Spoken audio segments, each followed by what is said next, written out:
لو الحكاية فيها إن فيتو. بعد إذنك 180. Tuhan bagi beberapa ini alina membuat lancaran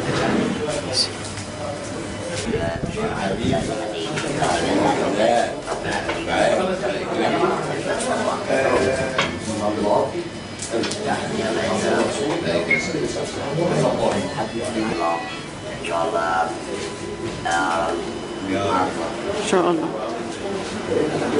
حمدين صباح. لا انا عايز السيسي. عايز. طب كنت بتتصور معاه جوه ليه؟ هو الراجل ندى عليا عشان اصور. هو اللي ندى عليك؟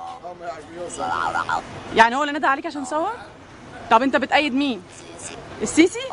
طب تقول ايه للسيسي؟ ربنا يوفقه ان شاء الله وباذن الله ربنا يوفق معانا. طب وتقول ايه لحمدين طيب؟ وربنا معاه بقى المره الجايه. طيب ماشي يا حاج، شكرا. فيتو.